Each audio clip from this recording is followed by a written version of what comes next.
wrap-up on the Butcher Benton package. I'm Lieutenant Dick Chasen. This hadn't been a routine case, and to find the answer, I've had to put a lot of little pieces together. It began on the day most cases can be called closed.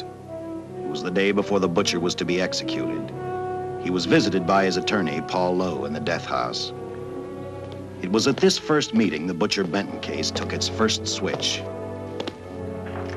Well, that's it, Butcher. The evidence against you was so strong, the governor turned down your appeal. You're a rotten liar, Lowe. You started railroading me from the beginning of the trial. And now you're still trying to throw me curves. Look, I don't blame you for being edgy, but get this straight. I didn't double-cross you. I never worked harder for a client. You mean you never worked harder for a client to get him sentenced? You were a fool, Butcher. If you hadn't tried to double-cross Squeamy Ellis and Joe Marcelli, they wouldn't have turned state's evidence against you. But you had to get greedy. You wanted to keep the whole $600,000 for yourself. Well, the boys got sore, and I don't blame them. It was all your idea. You planned the whole job. You hired us. When you found out I'd staged the money, you decided it was time for me to die. You got those two crumbs to turn state's evidence on me. You stinking rotten mouthpiece. We both know that isn't true, Butcher. Now, look, what's the sense in not giving me the money? It's not gonna do you any good. Well, I'll have the satisfaction of knowing that none of you three crumbs are gonna spend it. What about Eva? Don't you owe her something? You tell me where the money is, I'll see that she gets your share. I've got a different idea. I'm gonna kill you and Squeamy and Joe. Then I'll take care of Eva myself. You thick-headed ape, you're gonna die tomorrow. Remember what I said. I'm gonna get you, all three of you. Even for you, Butcher, that'd be quite a trick. So long, dead man. Remember what I said. I'm gonna kill you, all three of you.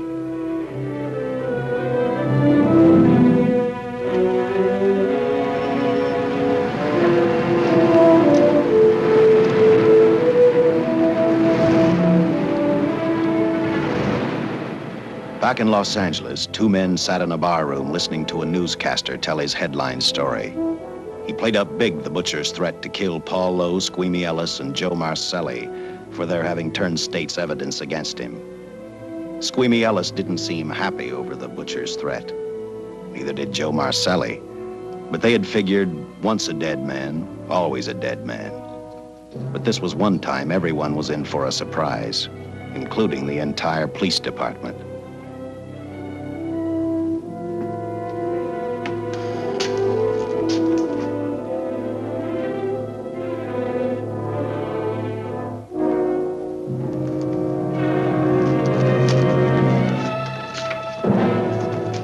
You seen the headlines, Captain? Teletype just came in from San Francisco. Butcher's execution is set for 5 o'clock this afternoon. And like the newspapers say, he still refuses to talk about that stolen money. Well, I still have hopes of coming up with something. That's what I dropped by for, Dick. With Butcher's execution, the department's marking it case closed. That means you'll be reassigned.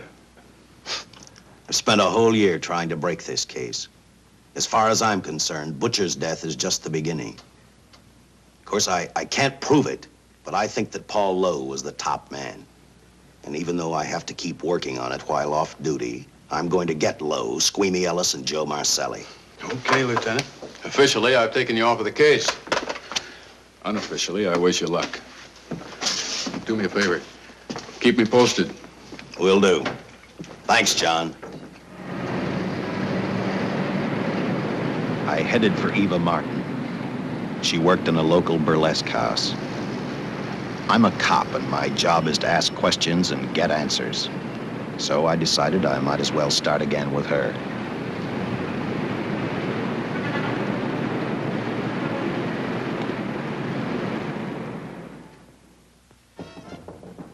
Come in. Oh. What do you want? I'd like to talk to you. Talk? You're a cop, aren't you? That's a good question. I can't even find a 3-ton armored car, let alone the $600,000, and I've been on the case a year. I've told you, and I've told you, and I've told you. I don't know anything about the money. I never did. Benton's gonna be dead in a little while. I thought it might make a difference. I never knew anything about the money.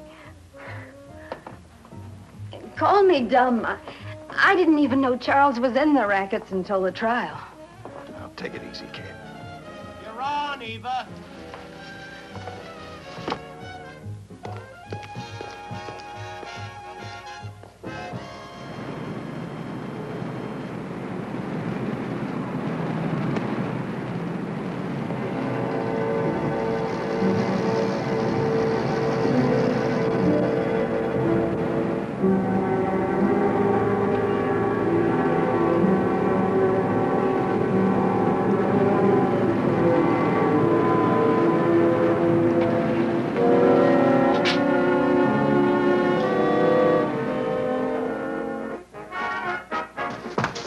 Honey, here's your wrap.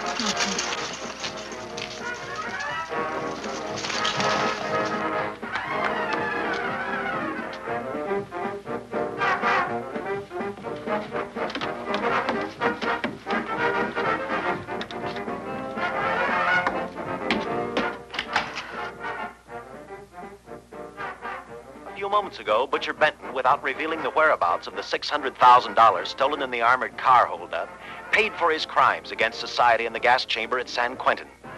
Now for a look at the international scene. Today... Come on, baby.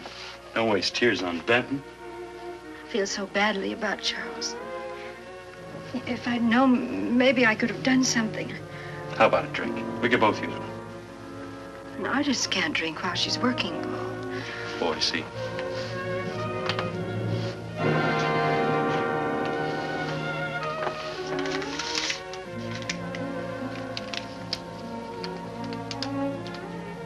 What's that?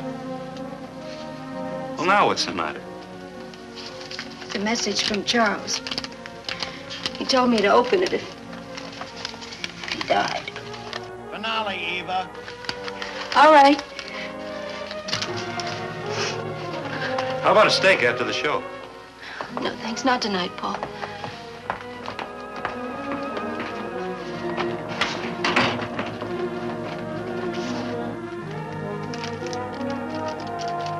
I didn't find out until much later, but Paul Lowe, in opening the letter the butcher had given Eva, found a map outlining a section of the city sewer system. And clearly identified was the spot where the butcher had hidden the stolen payroll. He replaced it with a $50 bill. I guess he figured $50 to gain $600,000 was not a bad day's work.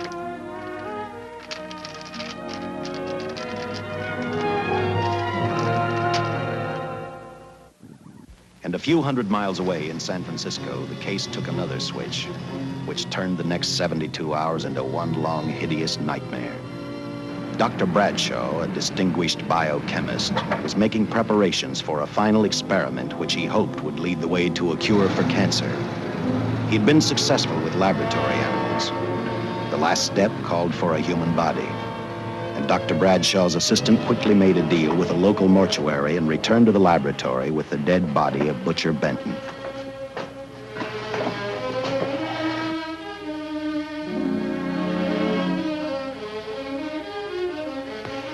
You made good time. Well, I didn't waste any. Any trouble? No, I just handed the money over and moved the body into your station wagon. That was that. Good. Get a syringe.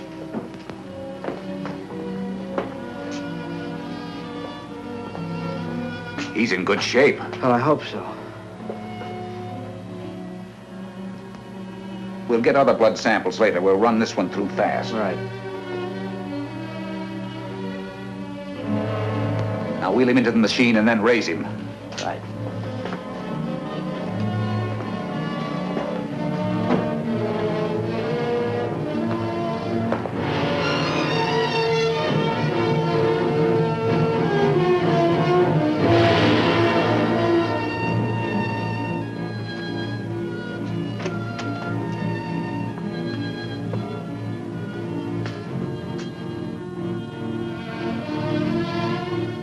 Ready?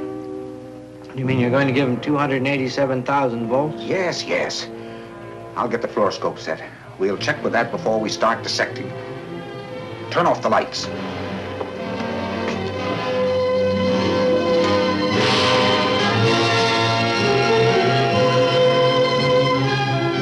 There you are, old boy.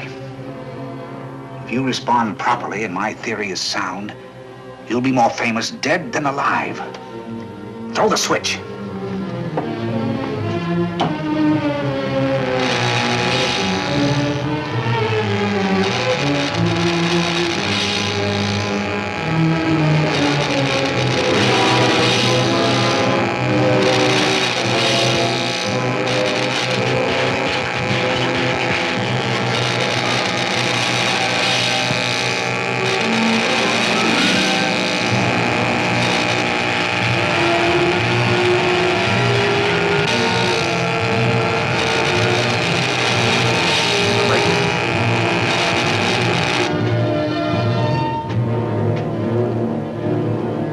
Wait, I thought I saw a pulsation of the heart.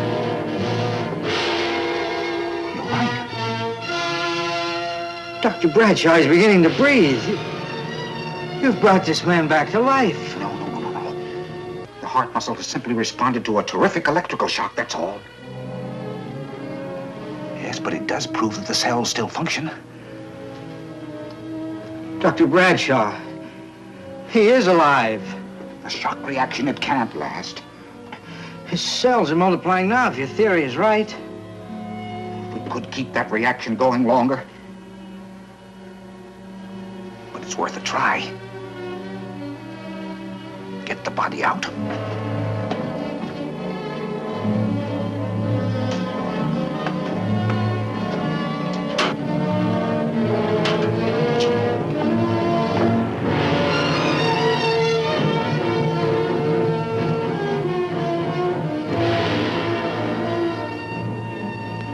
Get some adrenaline from the supply room. Some amyl nitrite, too.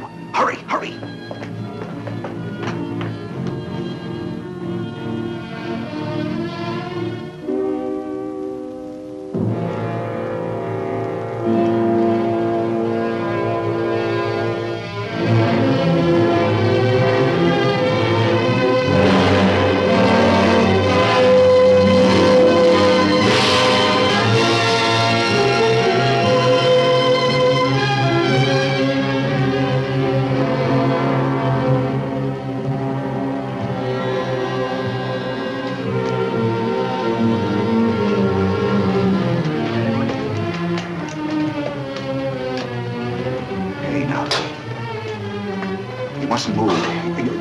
Stand the strain. Now you must lie still. Please, please. Easy now. Easy. Easy. You must lie. Easy, please. Oh!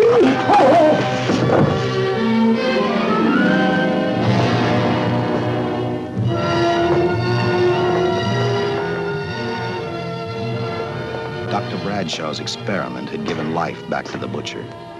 He tried to talk, but the electrical voltage had burned out his vocal cords. Yet it hadn't destroyed his brain. He knew who he was. He knew who he hated. As he stumbled about the room, I think he thought only about one word: kill Lowe, Squeamy, and Joe Marcelli. The tremendous electrical voltage that Dr. Bradshaw had given the butcher had increased his cellular structure to the point where he was no longer a man. Dr. Bradshaw's experiment had created a vicious, brutal animal with an almost inconceivable amount of strength. Dr. Bradshaw must have believed the butcher's regained life would last for only a few minutes.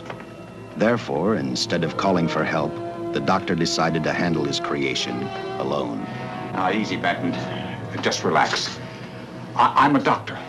I want to try to help you. Do you understand me? You're in my laboratory. The execution was carried out and you were declared dead. I tried an experiment on you and brought you back to life, although I didn't intend that.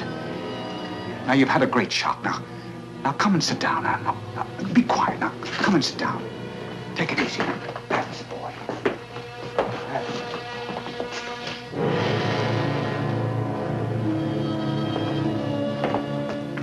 Careful. His reactions are violent.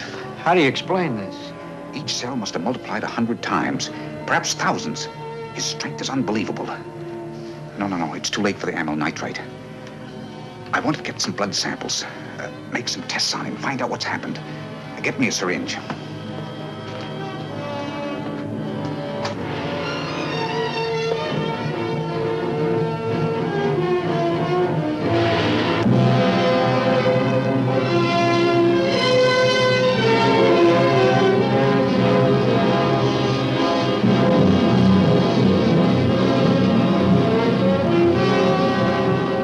Why won't the needle penetrate the skin?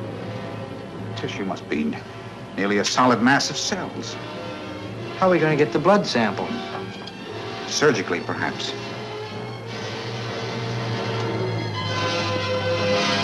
Now, take it easy. You can't leave here now. I'm responsible for your being alive.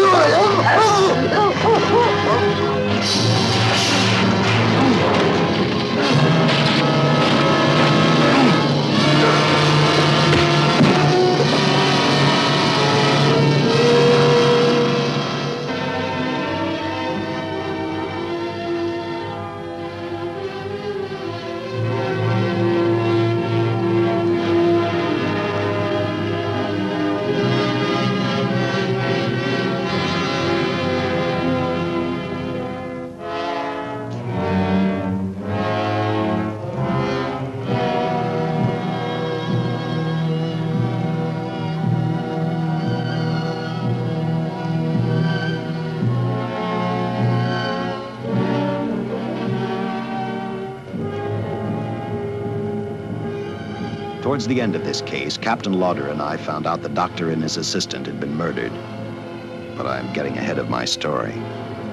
The butcher didn't know how he had been brought back from the dead, and he didn't care. All he knew, he was alive.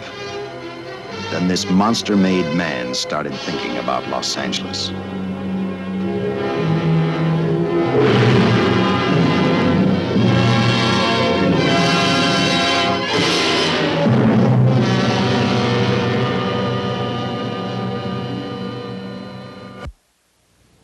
On that very night back in Los Angeles, I decided to stop playing detective for a little while.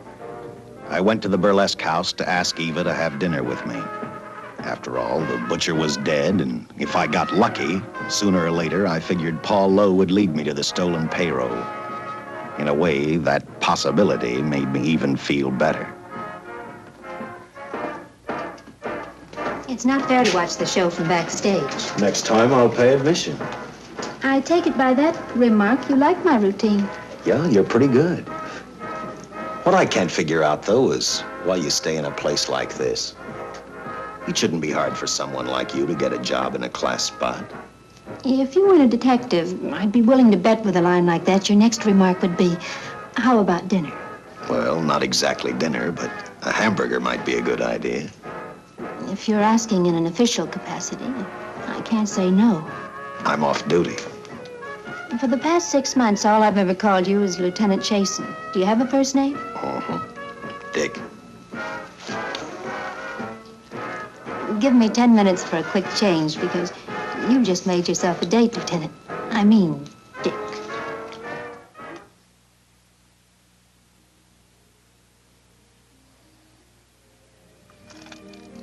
You know something, Dick? I haven't had hamburger in the front seat of an automobile with a guy in a lot of years. Well, from now on, we'll do it more often. It's funny. I always figured a policeman wasn't really a human being. I mean, unless he was arresting someone or trying to solve a case, he was unhappy. Shows you how wrong you are. In fact, everyone on the force gets fed up occasionally with the job they do. Maybe we're more human than anyone else. We see so much trouble, we get to hate the word.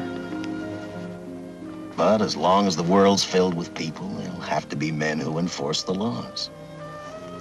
What made you join the department? Now, who's making with the questions? No, honest, I'd like to know. Well, it's really a very short story. When I got out of the Air Corps, I knocked around for a while. Well, I went to work for an oil company. One day, I went back to college on the GI Bill. Just before graduation, I noticed all about the police department exams. Seemed a pretty good thing to do with your life, so I took the exams, passed, then went on from there. If I ask one more question, will you give me a straight answer? Try me. Am I still part of the Charles Benton investigation? I mean, right now. I don't think so. As far as the department's concerned, when Benton was executed, the case was marked closed. But inside of me, that's not good enough. I don't follow you. Well, the $600,000 is still missing. And a fast-talking underworld lawyer like Paul Lowe is walking around a free man. Someday, no matter how long it takes, I'll get him and the money. Until I do, the Benton case for me is not closed. I give you my word, Dick. Charles Benton never told me anything about the money. Oh, I've been sure of that for a long time. But how did you ever get mixed up with anyone like the butcher? As trouble ever started, just happened. I had a roommate who used to date Benton all the time. One day she packed and left for Chicago. Benton carried a torch for her, and he used my shoulder to cry on. First thing I knew, we were having dinner together, and a few weeks later, I was labeled by the police as this #1 suspect and Benton's girl. But it was never like that. I made only one mistake. I felt sorry for him. You mean, until he was arrested for the robbery and the killing, you had no idea how he earned a living? I know this is going to sound crazy, but I only went out with Benton a couple of times. And all we ever talked about was Madge, my old roommate. The last time I saw him, he tried to get too friendly, and that's when I told him he had the wrong girl. But like I said, I'd already made my mistake.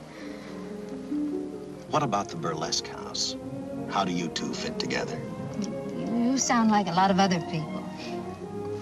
I left a small town a couple of years ago because I won a beauty contest, and the first prize was a screen test. Da, da, da, da, da. After which nothing happened? That's right.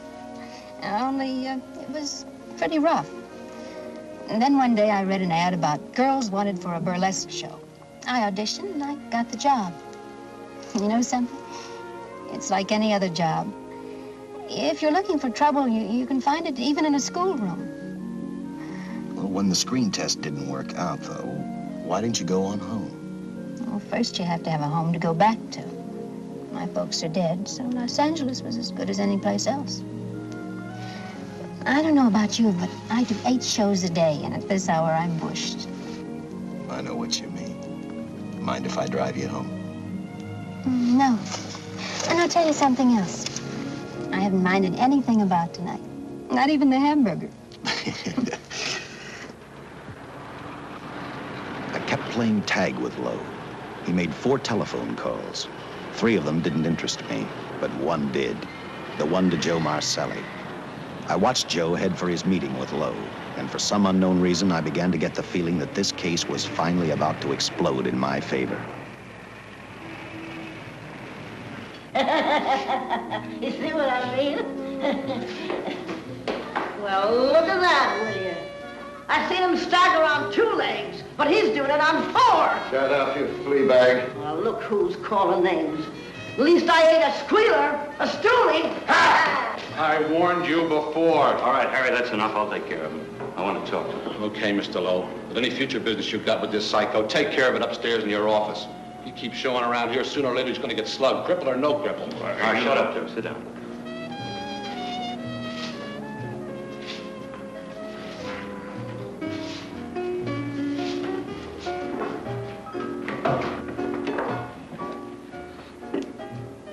I need a shot, bad. You'll get one after I've talked to you. You sober enough to understand? Yeah, I run out of dough. No wonder. Look at you. You used to be the best torch man in town. Now, I don't think you could crack a safe if you knew the combination. No jobs. Nobody wants me since I turned states on Benton. That's your doing. You talked me into All right, it. quit crying. I got a job for you. If you can stay off that stuff long enough. You know I can if I've got a job. How much? What is it? There's $2,000 in it for you. Where? Right near where he pulled the job. You interested? $2,000 ain't much out of 600,000. There'll be other expenses. Besides, that money's plenty of. Now, you want it, or do I get another boy? I'll do it. How soon do you want me to go to work? Set it up for tomorrow night. Call me before noon. I'm going to the races. 1. And that's all. The job's over.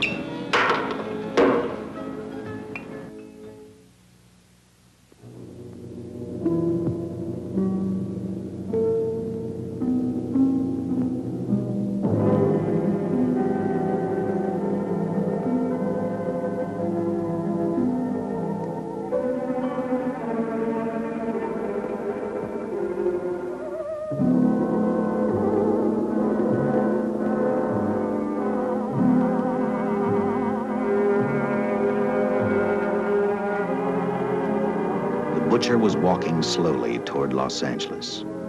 He'd traveled through wooded hills to prevent being seen by anyone. Finally, he came to a quiet road. He stopped to get his bearings. And then he saw her, and he saw something else, an automobile. For the butcher, that rang a bell. With a car, he knew by the next afternoon he'd be in Los Angeles in plenty of time to catch up with the 3 men who had double-crossed him.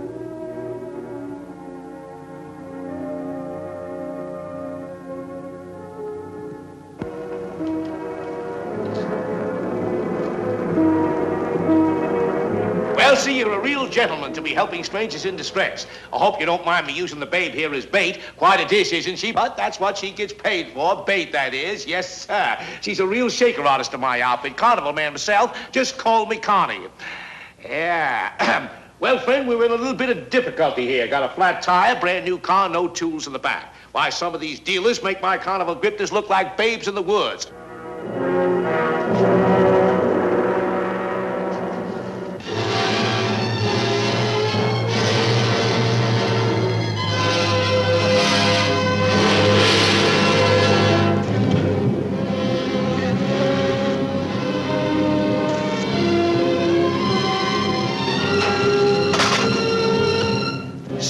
Holy. Say, who you with, friend? Let it down. Let it down. No matter who you with, friend, believe me, I can do better for both of us. I'll make a fortune for the both of us. Oh!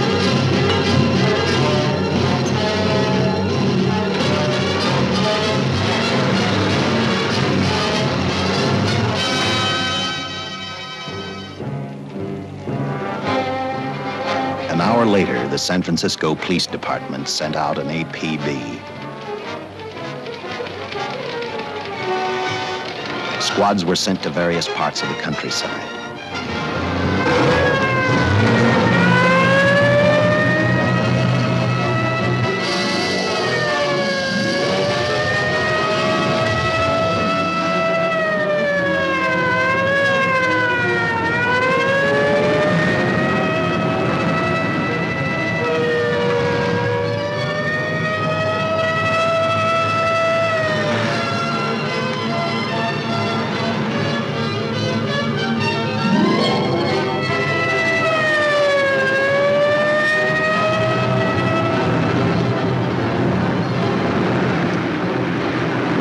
Were thrown up to catch the cold-blooded killer the hysterical girl had described.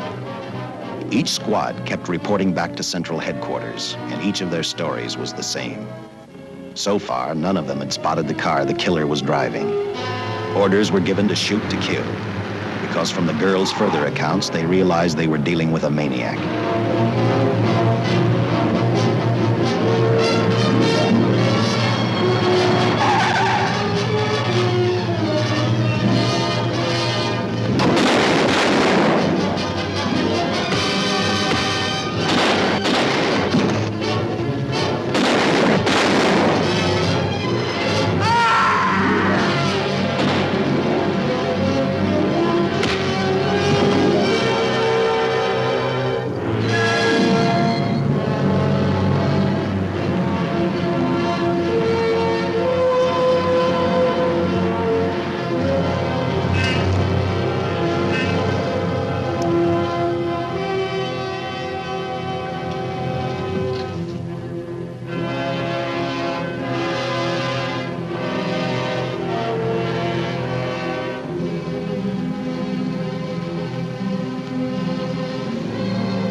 I trust that this information will answer all of your questions. If I can be of any further service, let me know. Sincerely, J.I. Louder, Captain Police, L.A. Here's another all points from CHP, Captain.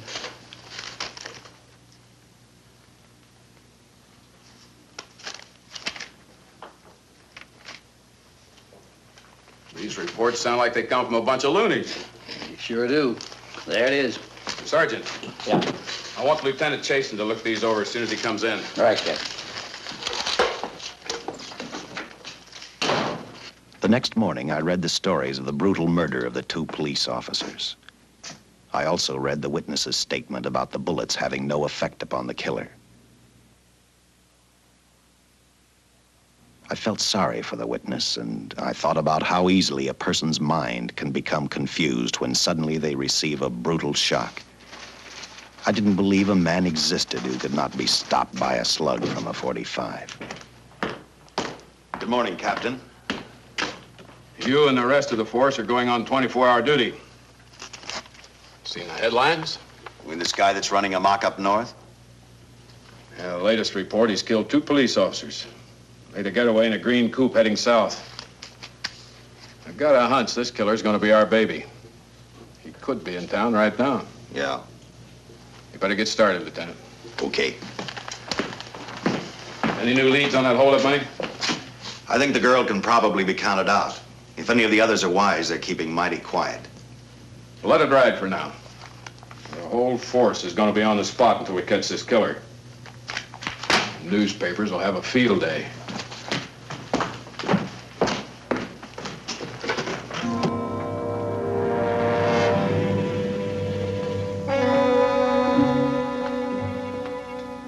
We were wrong about 2 things. The killer was already in our city, and we didn't know he was Butcher Benton. He headed straight for Eva Martin. He went to her dressing room to get back the map he had left in the envelope with her. He wanted first to check his money, then catch up with Lowe and the others.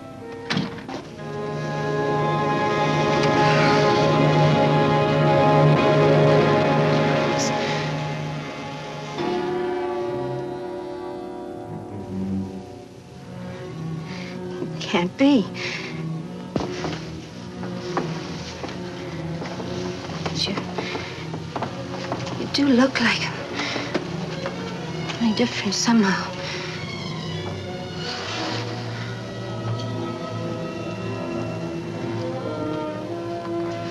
It is you.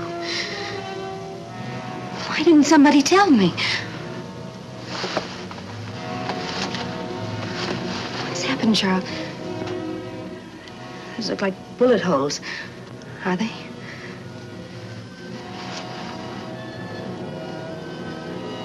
There isn't even a mark.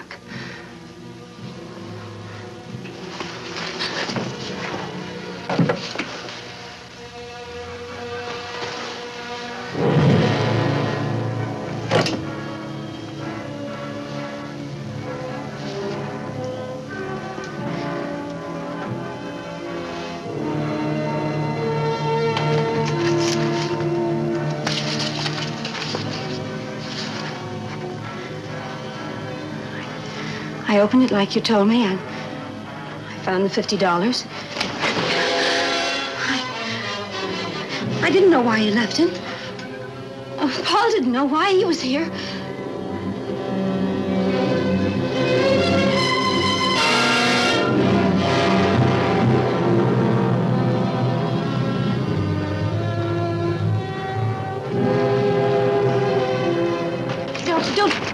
Don't play crazy.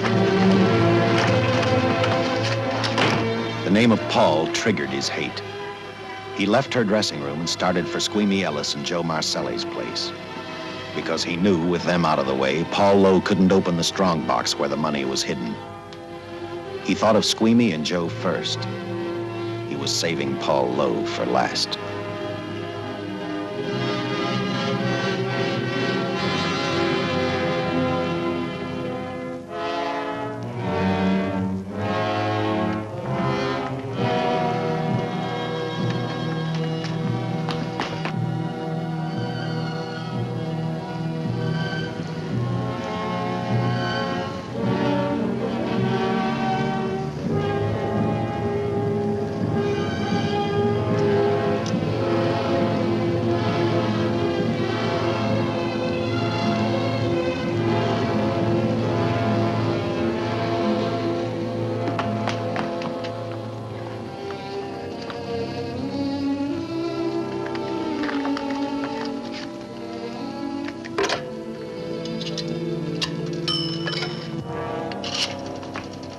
Eva, can I borrow your eyebrow pencil?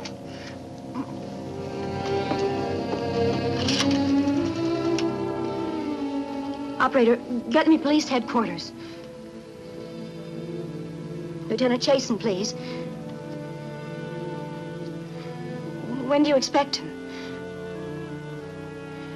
Well, tell him Charles Benton is alive, and even bullets can't stop him. I'm not crazy. Just say a friend of Charles. He'll know.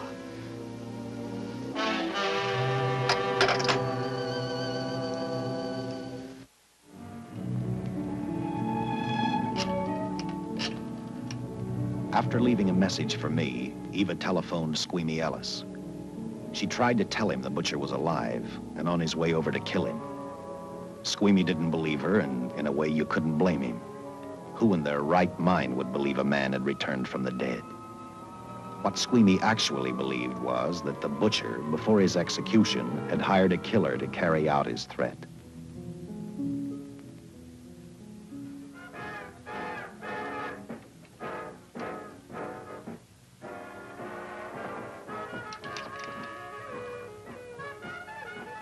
You sick?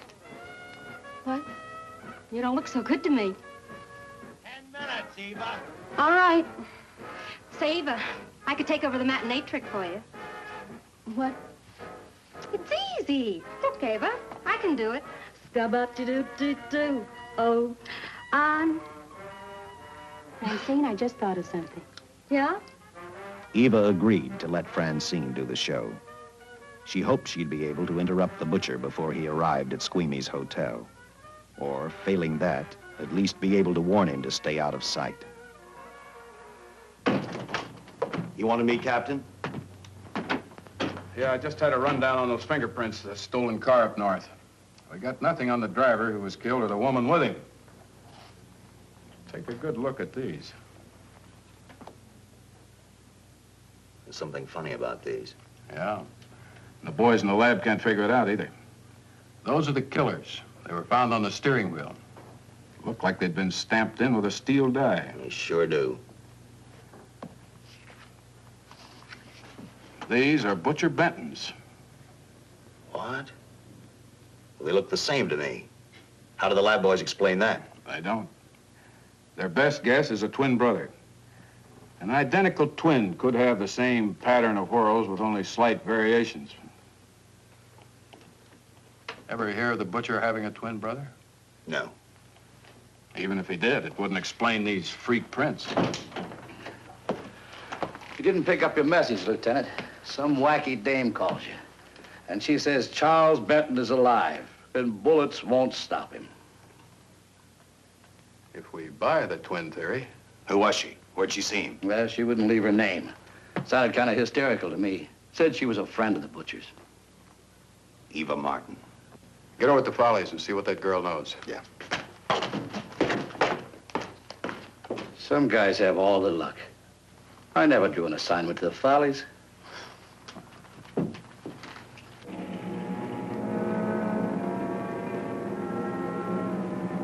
Meanwhile, the butcher headed for Squeamy's hotel. He didn't seem to be in any particular hurry. Actually, he seemed like any normal person, on his way to work or on his way home.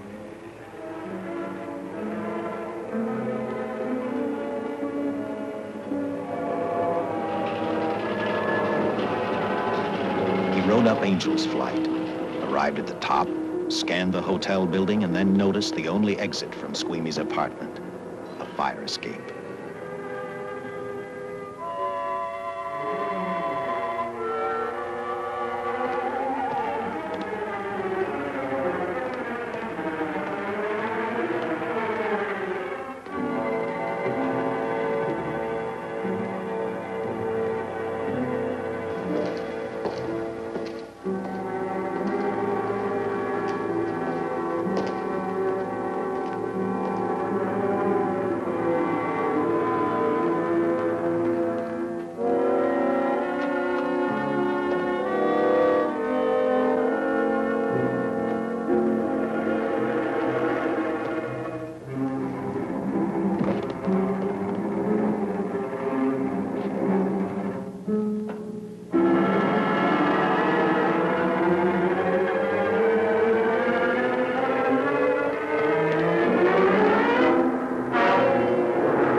Butcher was figuring his next step.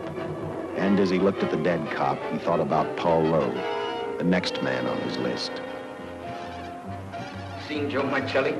Not since last night when I told him I didn't want him around here no more. Give me a shot.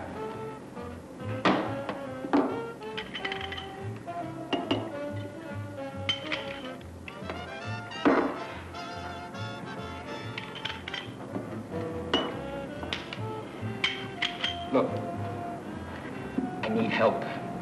Just found out that Benton's hired a killer to get me. He's after Joe, too. Well, then drink up and get out. I don't want no trouble around my place. You're a real pal. Drink up and get out, I said.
Operator, get me the police! Police! Yes!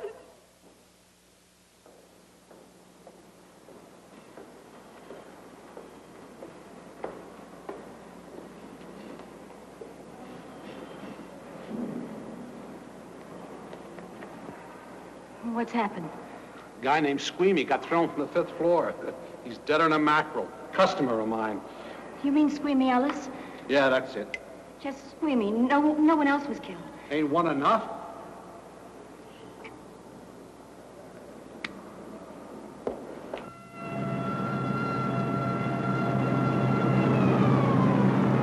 I tell you, the bullets never even phased him. He must have been wearing a bulletproof vest. God help us when the papers get a hold of this. Keep an officer on duty here till you hear from me. We'll get a stakeout on Joe Marcelli. I'd like to talk to Joe. Lauder, I'm going to call San Quentin. Suppose Benton is alive. Every available man's been put on the case now. Yes, sir. All right. All right. Anything new? Report on Dr. Bradshaw, owner of the station wagon. The San Francisco police located his laboratory in the basement of an electrical power receiving station. Bradshaw, what's he know? He's dead. And another man, too, his assistant. The lab is a shambles. But now we're getting some action from San Francisco. Benton's body never arrived at the mortuary where it was supposed to go. An attendant there finally broke down, admitted he picked up some quick cash by handing the body over to a man he was unable to identify. The man was driving a station wagon. Blast it, man. The chief's on my neck, and the commissioners are on his, and the mayor's on theirs. Now, am I supposed to tell them that our killer is a dead man? They found a notebook in Bradshaw's lab. It ties his experiments in with a Professor Dwiggins at Caltech. I hope to hear from Dwiggins soon. Captain, report from the valley on a hysterical woman. Reports the presence of the killer. There's the location.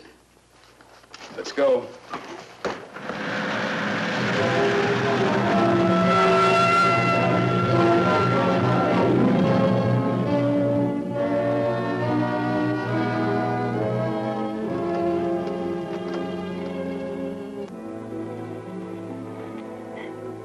You and your boyfriend had a little fight, and he got out of the car to take a walk. You noticed that he walked down toward the sump area in the direction where you'd seen those lights a short while before. What happened then, miss? Please try to tell us. Well, I just sat there a few minutes, I guess. I was pretty mad. Then there was a loud crash, like heavy metal, sort of, from down here. I got out of the car to get a better look. I heard Jimmy cry out something. I couldn't make out the words. Then down here, in a patch of light, was Jimmy. And coming toward him was this man. Big man. Lifted Jimmy up over his head like he didn't weigh a thing. Jimmy screamed.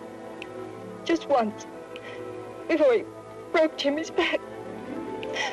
I heard it snap, not far away. Then I started running till I found this house. They let me use the phone. Thank you, miss. We'll see that you get home right now. O'Malley, see that the young lady gets home all right. Paul Lowe, while driving to his office, heard a radio commentator report the murder of Joe Marcelli. And what shocked him most was when the broadcast identified the killer as possibly being the butcher. Lowe headed straight for Eva Martin at the Burlesque Theater. Oh, you gave me a start, Mr. Lowe. What are you doing here? Where's Eva? Oh, I'm taking her place. I'm going to wear her costumes. What's it to you? I asked you, where's Eva? Hey, don't get physical. Well, watch your tone of voice, Buster. I told you. Little Eva isn't here. I could see that for myself. Where is she? She's at police headquarters. That's where she is. Yes, sir. No, sir. Captain Lauder's still with the mayor. The killer dropped out of sight. He was last seen in the Hollywood area. Yes, sir. We know he's dangerous. Every angle's being covered. Yes, sir. I'll tell him.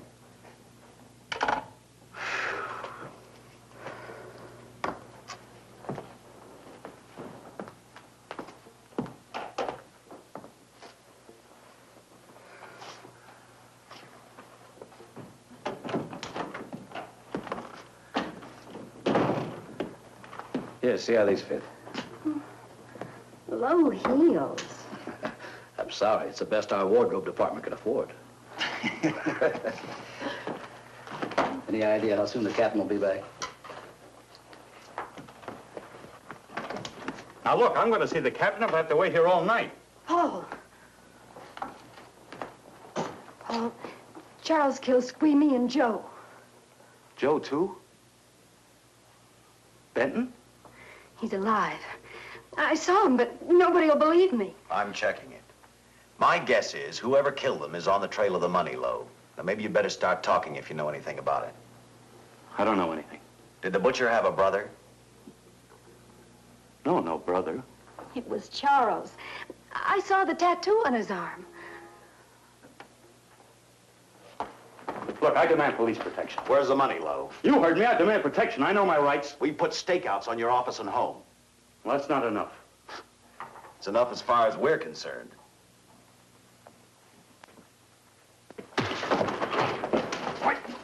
Now you gonna book me, Sergeant? Dan, throw away the key.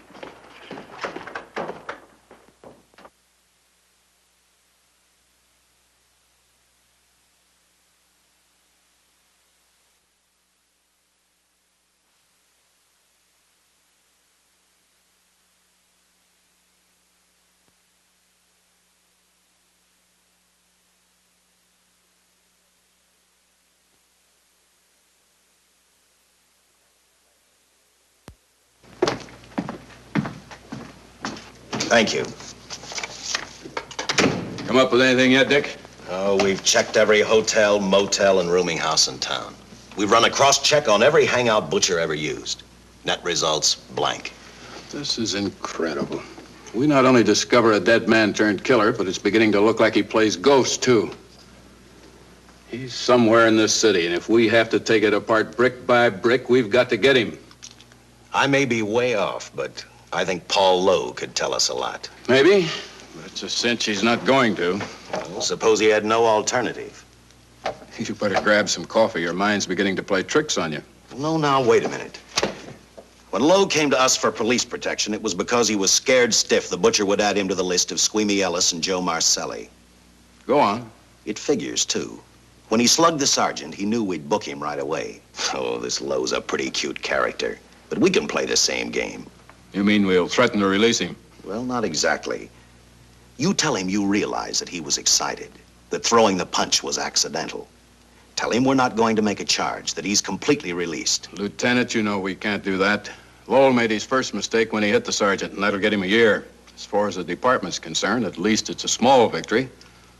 If my hunch is right, Lowe won't want to be on the streets with the Butcher looking for him. And he may talk, and talk a lot. Enough maybe for us to get rid of him permanently. Even lead us to the Butcher. If he's frightened enough, that might work. But if it doesn't... No, Dick, I'm not going to release him. I want him out of my way so bad I can taste it, but not bad enough to be responsible for getting him killed. The good thing about that, Captain, is the fact we know it, but Lowe doesn't. Let's give it a try. All right, Lowe.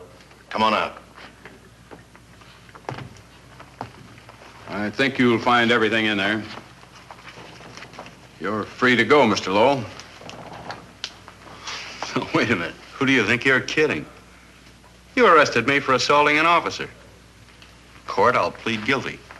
With luck, I might get off with 6 months. For a lawyer, you're forgetting a very important point. If no charge is made, there's no trial. It was a tough day for everyone. We figured your nerves were on edge, and when you threw the punch, you didn't know what you were doing. I've squared everything with the sergeant. It's all over, all forgotten. Yeah? Why'd you bring a stenographer? Simply because I wanted a record of our conversation at the time of your release. Okay, Lowe, let's go. Oh, wait a minute. Once out on those streets and I'm a dead man. You let me go, you'll be responsible for murder. Oh, come off it, Lowe. You're imagining things. You know the Butcher threatened to kill me. You set me free, he'll do it. Well, that's just a risk we'll have to take. But the way I look at it, Mr. Lowell, you'll be okay. Look, Captain, I'll make a deal with you. You keep me here and I'll tell you how to recover the money. Maybe even catch the Butcher. No deals, Lowell. You'd probably tell us anything just to stall for time. Come on, let's get out of here. Now, wait a minute. All right. I'll tell you the truth. Start taking this down. I, Paul Lowe, hired Butcher Benton, Squeamy Ellis, and Joe Marcelli to pull off the armored car holdup. And then Lowe continued with his confession. He told us about finding the map. He showed us the exact location of where the Butcher had hidden the stolen payroll. And he gave us a most important answer. The explanation as to how the Butcher was able to elude detection. His means of escape was the sewer system beneath our city.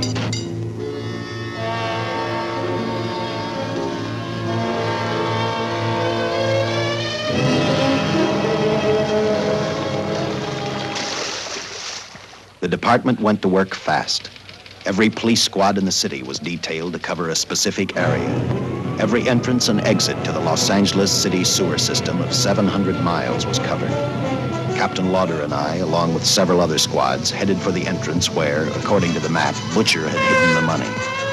Our job was to stop him, and that made me think of one specific question. When we found him, could this monster be stopped?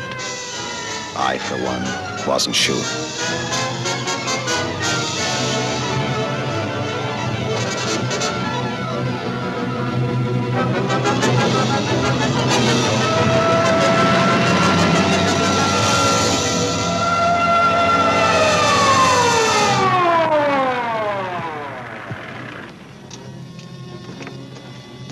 Everything all set, Lieutenant?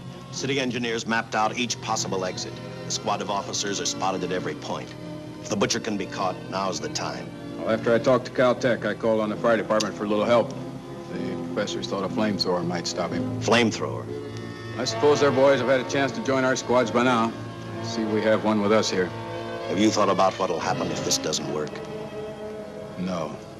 I've been praying too hard that it will work.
This was where we split up. I'll go straight ahead.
If this map's right, we're off our course. We'll have to backtrack.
Let him have it.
And the tremendous shock of electricity that brought the butcher back to life destroyed him. The $600,000 stolen in the armored truck robbery has been recovered. Case closed. Well, here are the scientist's comments for your records. I had to fill in a few spots with my own guesses, but I guess that's about the size of it. Did you get any sleep? Oh, some. Not much. How's the girl today? Well, I called the hospital about an hour ago. She'd gone. Gone? Where? Well, she told him she was a working girl and that she'd been away from the job too long already. Quite a girl. Yeah. Say, how about that time off I've got coming? 48 hours, beginning right now. Get some rest, Dick.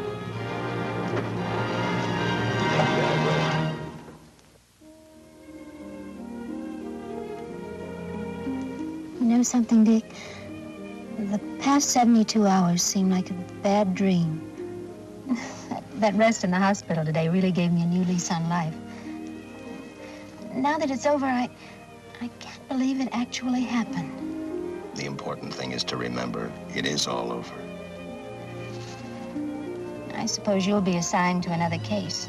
I'll have to give up hamburgers in the front seat of the car for steaks in a restaurant. No. I've thought about that. In fact, I decided to do something about it. I started by talking the captain into a short holiday, and just about an hour ago, I got you fired. What? What did you do that for? I figured that being my wife would take up all of your time.